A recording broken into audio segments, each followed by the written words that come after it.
Welcome back. If it has joined us, you're watching the news at 10, broadcasting on Channels Television live from Lagos.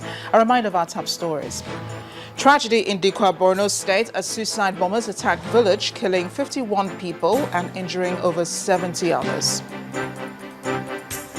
Chief Justice of Nigeria describes critics of recent Supreme judgments as misguided and ignorant. Students of Yaba College of Technology protest the death of their colleague in Lagos. And 3 British travelers diagnosed with Zika virus disease after visits to Colombia, Suriname and Guyana.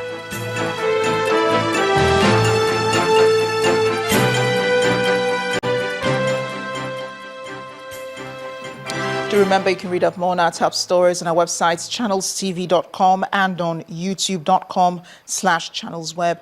You can also visit m.channelstv.com to view us live on a mobile device and download the Channels TV app for Android, iOS and Windows phones from their respective stores. We encourage you to interact with the Channels Eyewitness feature in the Channels TV app.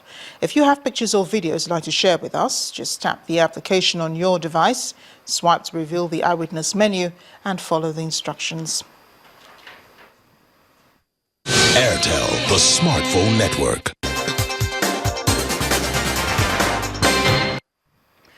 Now to the pictures you sent into our Eyewitness portal. Let's begin with this one from Jos in Plateau State, showing a trader selling on a major road. Our Eyewitness reporter is asking residents to desist from such acts. Next is a picture from Ibadan in Oyo State showing a gridlock. Our Eyewitness reporter wants authorities to find lasting solution to the lingering hold-up on the Bashiru-Akobo road. We also have this picture from Ikeja here in Lagos showing an electrocuted person on an electric pole. Our Eyewitness reporter wants electricity workers to be more safety conscious. Our final picture is also from Lagos, but in Yaba. It shows a large crowd of protesters. Our Eyewitness reporter says that these were students of the protest earlier today at the Yaba College of Technology over the death of their colleague due to lack of equipment at the school's medical center.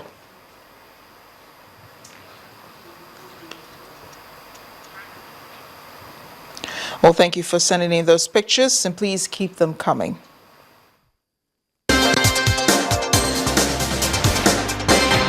Airtel, the smartphone network.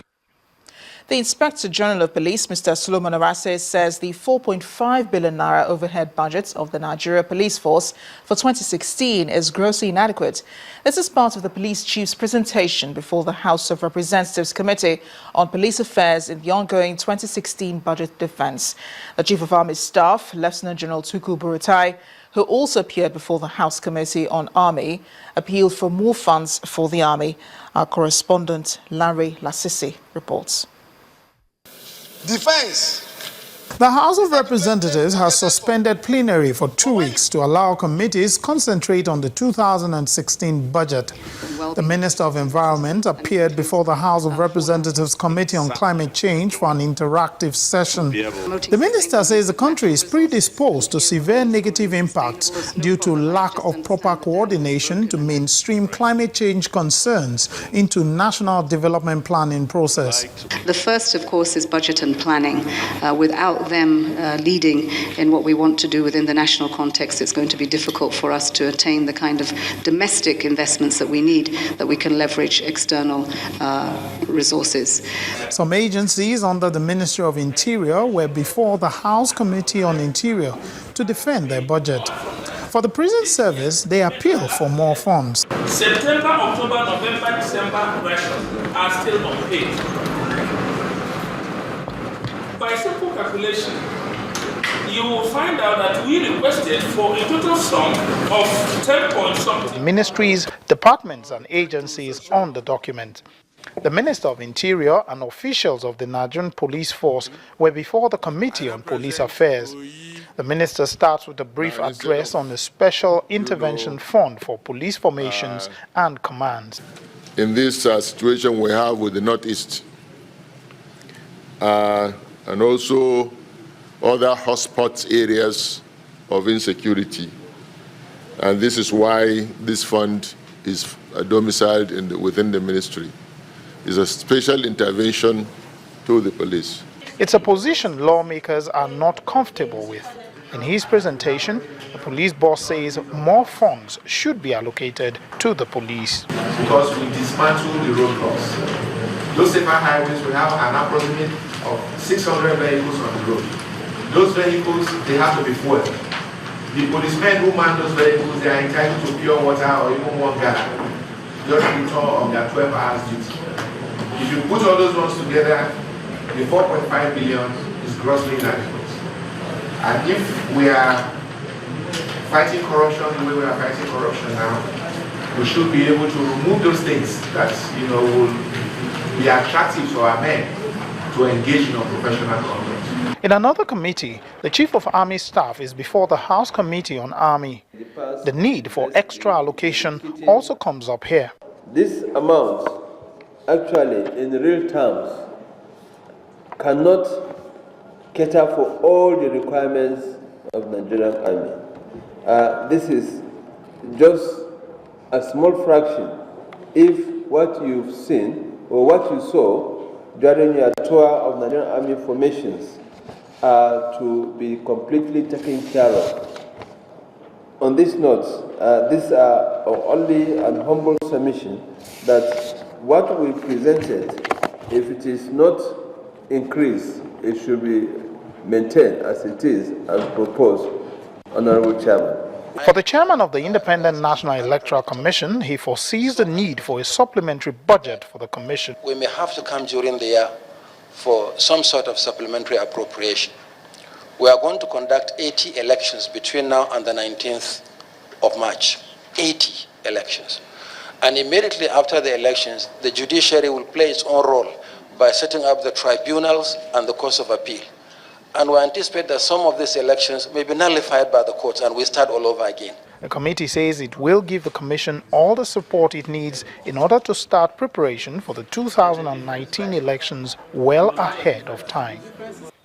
Lanre Lasese, Channels Television News.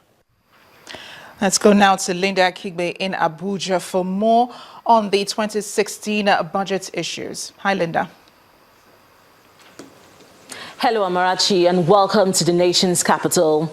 It has been reported the 2016 federal budget would not be passed as earlier planned by the National Assembly owing to what is described as inconsistencies in the appropriation bill.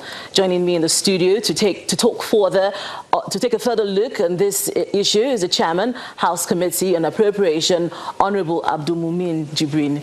You're welcome to News at 10. Good evening, Linda. Now, how correct is the story making the rounds that the 2016 budget was padded, and to what extent? Well, from our own Angola National Assembly, as far as we are concerned, in any situation where you have inappropriate allocation, for instance, where we have very important projects getting very little allocation or nothing allocated to such a sector or project, then you have projects that are of less important, getting a lot of money being allocated.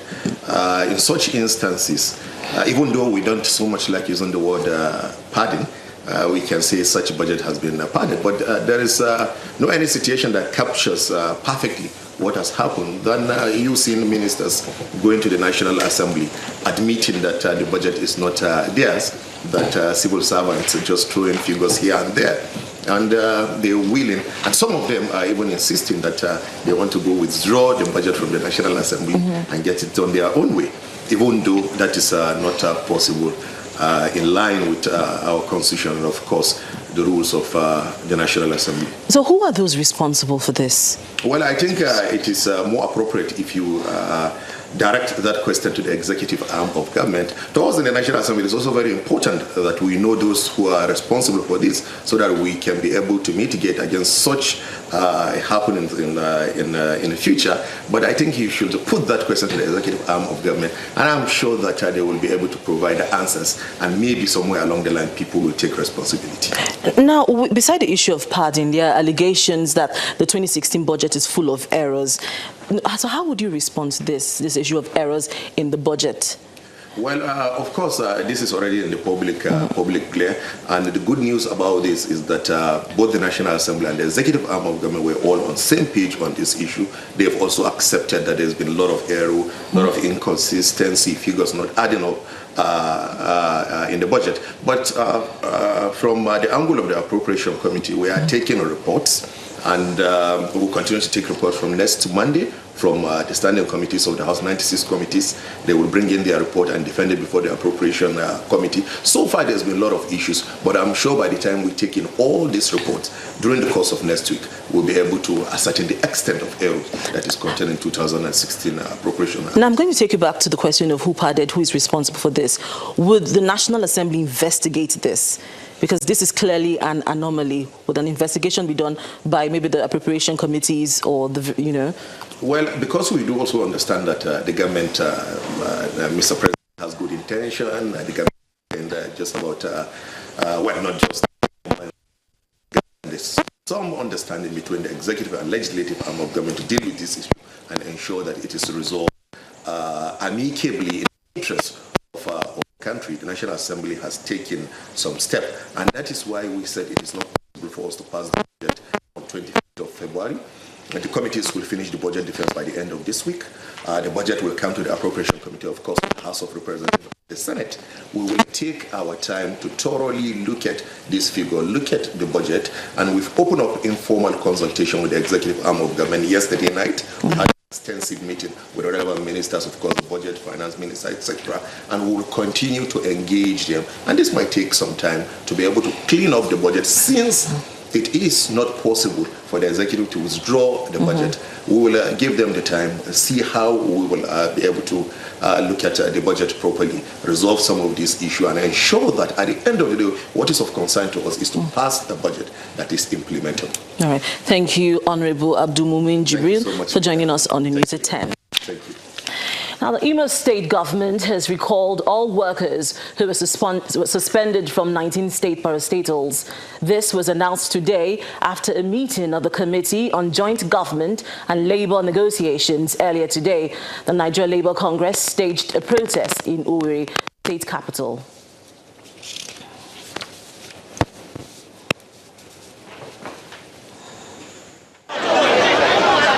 As early as 8:30 in the morning, members of the Nigeria Labour Congress gathered at the secretariat of the Nigeria Medical Association along Port Harcourt Road in Owerri, the Imo State capital, for what they tagged the mother of all protests. It's a protest against the Imo State government on the suspension of parastatal workers in the state, non-payment of pension arrears, and the government's concession policy. Due process, fairness, justice and equity have not been followed.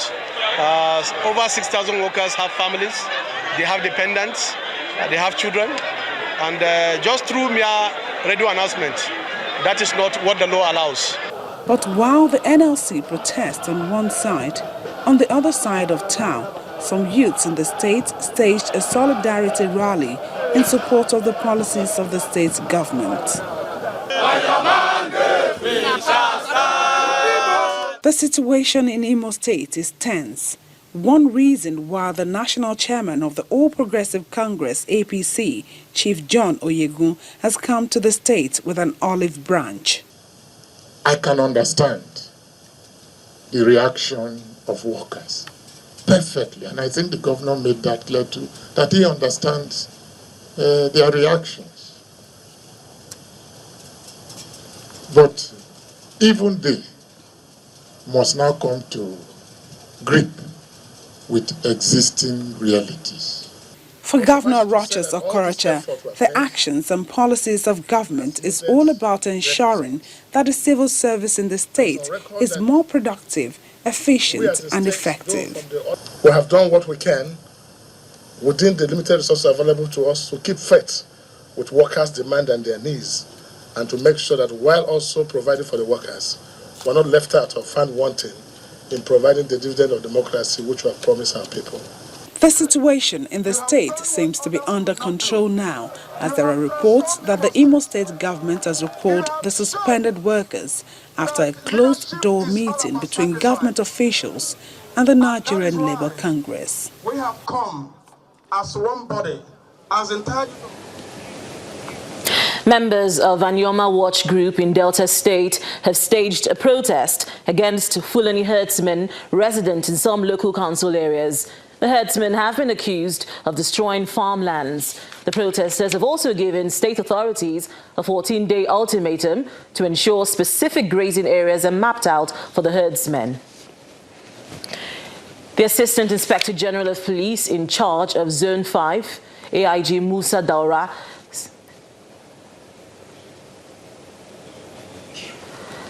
The Assistant Inspector General of Police in charge of Zone 5, AIG Musa Daura, says the influx of Fulani foreigners from Chad, Cameroon, Niger and Mali is largely responsible for the current upsurge in crimes in some states. The alleged acts are reported to have been perpetrated by Fulani cattle rearers in Edo, Delta and Bayelsa states. And that's all from Abuja. Back to you, Amarachi. Thanks a lot, Linda. And when the news at 10 returns, Naira weakens at the parallel market on strong dollar demand by importers. We'll have details of business news. Please join us again.